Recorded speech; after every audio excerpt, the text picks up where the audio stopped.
సోదరీ సోదరులారా, పోయినసారి సందేశంలో మనం ఏమి నేర్చుకున్నామో జ్ఞాపకం ఉందా? నోవహు ఓడ నిర్మాణ కౌశలానికి మనకు ఆశ్చర్యం కలిగింది గదూ. నోవహు గొప్ప మేధావి, దేవుడు వాడుకొన్న సాధనం, సాక్షి, దైవసేవకుడు, బోధకుడు. దేవుడు చెప్పినట్లే తూచా తప్పకుండా చేశాడు. నోవహు మనలాంటి స్వభావము గల మానవుడే.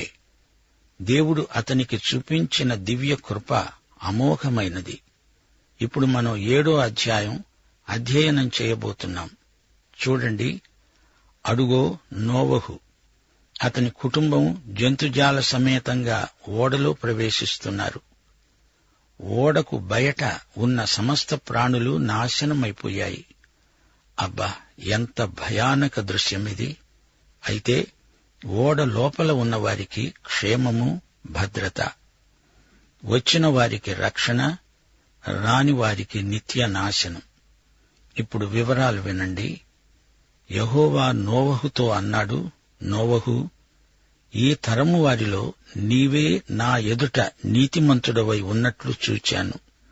గనుక రండి, నీవు నీ ఇంటివారు ఓడలో ప్రవేశించండి. స్వాగతం, సుస్వాగతం. శ్రోతలు చెప్పండి, నోవహు ఎలా, ఎందుకు నీతిమంతుడయ్యాడంటారు? విశ్వాసమును బట్టి. అబ్రహాము కూడా అంతే, విశ్వాసమును బట్టి నీతిమంతుడు. అబ్రహాము యెహోవాను నమ్మితే ఆయన అదే అతనికి నీతిగా ఎంచాడు, పరిగణించాడు. అలాగే నోవహు కూడా. నోవహు దేవుణ్ణి నమ్మాడు, అదే అతనికి నీతి. హెబ్రీ పత్రిక 11వ అధ్యాయం 7వ వచనం మరలా మీకు జ్ఞాపకం చేయగోరుతాను. విశ్వాసమును బట్టి కలిగే నీతికి నోవహు వారసుడు. అందుకే దేవుడు నోవహును రక్షించాడు, సంరక్షించాడు, కాపాడాడు. ఈ అధ్యాయం ఆరంభంలో దేవుని ఆహ్వానం, నోవహు రా, లోపలికి రా. ఎంత కృప, ఎంత దయ! మత్తయి శుభవార్త 11వ అధ్యాయం 28వ వచనం, ప్రయాసపడి భారము మోసే సమస్త ప్రజలారా, నా వద్దకు రండి, వస్తే మీకు విశ్రాంతి, శాంతి. ఈ అధ్యాయం 16వ వచనంలో ఏం జరిగింది? యెహోవా అతణ్ణి ఓడలో ఉంచి ఓడను మూసేశాడు. ఇక 8వ అధ్యాయం 1వ వచనంలో దేవుడు నోవహును జ్ఞాపకం చేసుకున్నాడు. దేవుడు నోవహును మరచిపోలేదు. ఓడలో పెట్టి మూసేసి ఆ ఊసే మరిచిపోయాడా దేవుడు? అలా ఎన్నటికీ మరిచిపోడు మన దేవుడు. ఆయనకు నేను జ్ఞాపకమా అని బెంబేలు పడిపోవద్దు నేస్తం. దేవుడు నిన్ను ఎన్నటికీ మరువడు, నిన్ను ఎడబాయడు. శాశ్వత ప్రేమతో నిన్ను ప్రేమిస్తాడు. అలాంటి దేవుడు మన దేవుడు. నీవు రక్షణకు అభ్యర్థివి అయితే ఆయన నీ పాపాలను క్షమించి వాటి సంగతే మరిచిపోతాడు. కాని నిన్ను మాత్రం మరిచిపోడు. నా మాట నమ్ము, ఇది నా స్వానుభవం. మన దేవుడు పాపిని ప్రేమించి పాపాన్ని ద్వేషించే దేవుడు. సరే, నోవహు అతని కుటుంబం ఓడలో ప్రవేశించారు. నోవహు గాథ సృష్టి కథలాగే వివిధ సంస్కృతులలోకి, ఇతిహాసాలలోకి ఎక్కింది. బబులోను పురాణాలలోకి కూడా వచ్చింది. ఎలా వచ్చిందో ఏమో. సత్యం మూలస్థానం నుంచి బయలుదేరి విశ్వవ్యాప్తంగా పయనిస్తూ ఉండగా ఆ నోటా ఈ నోటా పడి అసలు కథకు చిలవలు పలవలు చేర్చి మసిబూసి మారేడుకాయ చేస్తారు. ఆధ్యాత్మిక ప్రపంచంలో ఏదో పోరాటం మొదలైందట. అప్పుడు పెద్ద జలప్రళయం వచ్చిందట. కాని సత్యవేదం అనే పరిశుద్ధ బైబిలు అంటోంది, ఈ జలప్రళయం మానవతపైకి దేవుడు రప్పించిన తీర్పు. పవిత్ర జంతువులలో ప్రతి జాతి పోతులు 7, పెంటులు 7, పవిత్రము కాని జంతువులలో ప్రతి జాతి పోతు, పెంటి 2, ఆకాశ పక్షులలో ప్రతి జాతి మగవి 7, ఆడవి 7. నీవు భూమి అంతటి మీద సంతతిని జీవముతో కాపాడునట్లు నీ వద్ద ఉంచుకో, అట్టిపెట్టుకో, అన్నాడు దేవుడు. అపవిత్ర జంతువులు 2 చాలు, పవిత్ర జంతువులు ఎక్కువ కావాలి. బలి ఇయ్యటానికి పవిత్ర జంతువులు ఎక్కువ కావాలి గదా. అందుకే వాటిని 7 జంటలుగా తీసుకున్నాడు. దేవుడు చెప్పిన ప్రతి మాట, చేసే ప్రతి పని ఎంతో అర్థవంతమైనది. వ్యాఘాతం ఏ కోశానా ఉండదు. 4వ వచనం. ఇక 7 రోజులకు నేను 40 పగళ్లు 40 రాత్రులు భూమి మీద వర్షం కురిపించి, నేను చేసిన సమస్త జీవరాశులను భూమి మీద ఉండకుండా తుడిచివేస్తాను అన్నాడు దేవుడు. 7 రోజుల వ్యవధి ఉంది. ఈ 7 రోజులు ఎంతమంది వచ్చి తలుపు తట్టారో ఏమో, కాని చిట్ట చివరి ఘడియలో వచ్చి ఏం ప్రయోజనం? ముందుగానే వస్తే దేవుడు రక్షించి ఉండేవాడు, సందేహం లేదు. వారు చేయవలసిందల్లా దేవుని యందు విశ్వాసం ఉంచటమే, అంతే. ఆ జలప్రవాహము భూమి మీదికి వచ్చినప్పుడు నోవహు 600 ఏండ్లవాడు. అప్పుడు నోవహు, అతనితో కూడా అతని కుమారులు, అతని భార్య, అతని కోడండ్రు ఆ ప్రవాహ జలములను తప్పించుకోవటానికి ఆ ఓడలో ప్రవేశించారు. దేవుడు నోవహుకు ఆజ్ఞాపించిన ప్రకారం పవిత్ర జంతువులలో, అపవిత్ర జంతువులలో, పక్షులలో, నేలను పాకే వాటన్నిటిలో అనగా సరీసృపములలో మగది, ఆడుది జతజతలుగా ఓడలో ఉన్న నోవహు దగ్గరికి చేరాయి. నోవహు వచ్చి వాటిని లోపలికి తోల్లేదు, వాటంతట అవే వచ్చాయి. నోవహు వయస్సులో 600 సంవత్సరం 2వ నెల 17వ రోజున మహాగాధ జలముల ఊటలన్నీ ఆ రోజే విడుదల అయ్యాయి. ఆకాశపు తూములు తెరువబడ్డాయి. 40 పగళ్లు 40 రాత్రులు ప్రచండ వర్షం భూమి మీద కురిసింది. ఓడలో ప్రవేశించినవి అన్నీ దేవుడు నోవహుకు ఆజ్ఞాపించిన ప్రకారం సమస్త శరీరులలో మగది, ఆడుది ప్రవేశించాయి. అప్పుడు యెహోవా నోవహును ఓడలో ఉంచి ఓడను మూసివేశాడు. ఆ జలప్రవాహము 40 రోజులు భూమి మీద ఉండగా జలములు విస్తరించి ఓడ తేలిపోయేటట్లు చేశాయి. ఓడ భూమి మీద నుండి పైకి లేచింది. సోదరీ సోదరులారా, గ్రహించండి, ఈ ప్రళయం సార్వత్రికమైనది. ఈ జలప్రళయ గాథ వాస్తవ చరిత్ర. దీనిని ఎవరూ కాదనలేరు. 23వ వచనం. పొడినేల మీద ఉన్న వాటన్నిటిలో నాసికారంధ్రములలో జీవాత్మ సంబంధమైనవి, ఊపిరి గలవి అన్నీ చచ్చాయి. నరులతో కూడా పశువులు, పురుగులు, ఆకాశ పక్షులు, నేలమీద ఉన్న జీవరాశులన్నీ తుడిచివేయబడ్డాయి. అవి భూమిపై ఉండకుండా తుడిచిపెట్టుకుపోయాయి. నోవహు, అతనితో కూడా ఓడలో ఉన్నవి మాత్రము మిగిలి ఉన్నాయి. సోదరీ సోదరులారా, ఈ ప్రళయం ఎక్కడో సంఘటిల్లిన స్థానిక వృత్తాంతం కాదు. ఇది విశ్వవ్యాప్తమైన జలప్రళయం, మహాప్రళయం. ఎక్కడా ఎవరూ కనీ విని ఉండలేదు.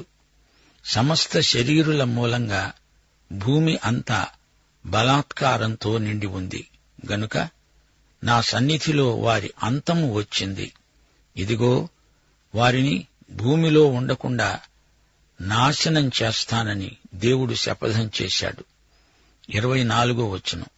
150 రోజుల వరకు నీళ్లు భూమి మీద ప్రచండంగా ప్రబలినవి. అనగా 5 నెలలు భూమి నీళ్లలో ఉంది. 2 పేతురు 3వ అధ్యాయం 3-4 వచనాలలో జలప్రళయాన్ని గురించిన వాస్తవికత చారిత్రకంగా, భౌగోళికంగా సమర్థించబడింది, ధృవపరచబడింది. అంత్యదినాలలో అపహాసకులు అపహసిస్తూ వచ్చి తమ స్వకీయ దురాశల చొప్పున నడుచుకుంటూ ఆయన రాకడను గురించిన వాగ్దానము ఏమైంది?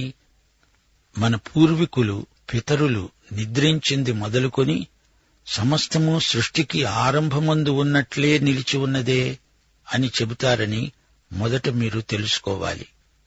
అపహాసకులు దేవుని వాక్య సత్యాలను ఒక పట్టాన నమ్మరు, వెటకారంగా మాట్లాడతారు, వక్రభాష్యాలు చేస్తారు. దేవుని వాక్యమే సత్యం, ఆ సత్యం ప్రతిష్ఠాత్మకమైనది. అదే నమ్మదగింది, నిరాక్షేపమైంది. సోదరీ సోదరులారా, ఇటు చూడండి. ఓడ నిర్మాణం పూర్తి అయ్యాక నోవహు సకుటుంబ సమేతంగా జంతుజాలంతో సహా అందులో ప్రవేశించిన వెంటనే దేవుడు లోపలి నుంచే తలుపు వేశాడు, మూసేశాడు. దాన్ని మరెవ్వరూ తీయలేరు. అంతే.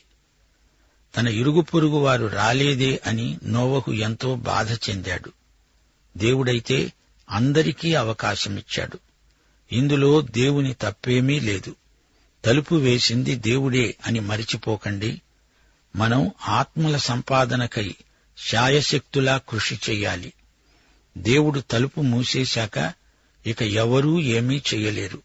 మనకు ప్రభువు అప్పగించిన పని చేసి ముగించి ఆ లెక్క ఆయనకు అప్పగించాలి.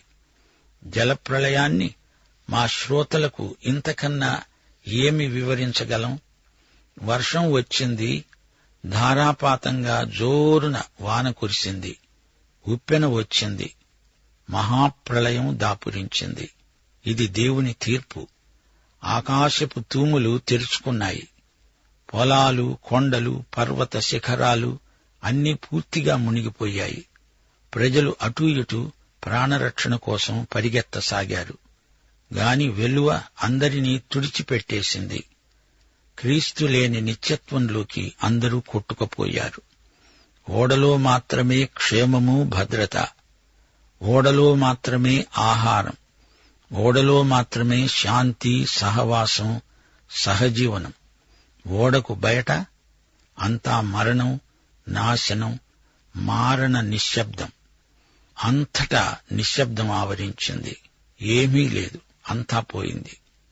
సోదరుడా, సోదరి, క్రీస్తునందే సమృద్ధి జీవం, నిత్య జీవం. క్రీస్తుకు వెలుపల మరణం, నాశనం, నరకం. నోవహుకు రక్షణ ఎందుకని ప్రాప్తించింది? అతడు దేవుని యందు విశ్వసించాడు. దేవునికి విధేయుడై సకుటుంబంగా ఓడలోకి ప్రవేశించాడు. మనం కూడా అంతే. విశ్వసించాలి, విధేయులమ్మవాలి, క్రీస్తులో ప్రవేశించాలి. విశ్వాసమును బట్టి మనం నీతిమంతులమని దేవుడు పరిగణిస్తాడు. ఒక వ్యక్తికి ఒక కల వచ్చింది. పరలోకానికి నిచ్చెన వేసి ఉంది. ఎక్కుతున్నాడు. ప్రతి సత్కార్యము నిచ్చెనకు ఒక మెట్టు అనుకున్నాడు. ఒక్కొక్క మెట్టే ఎక్కాడు. చిట్టచివరి మెట్టు లేదు. పరలోకాన్ని అందుకోలేకపోయాడు. అప్పుడు పరలోకం నుండి ఒక స్వరం వినిపించింది. అన్నది, వేరొక మార్గమున ఎక్కేవాడు దొంగ, దోచుకునేవాడు. ఏసే మార్గం, సత్క్రియలు కావు.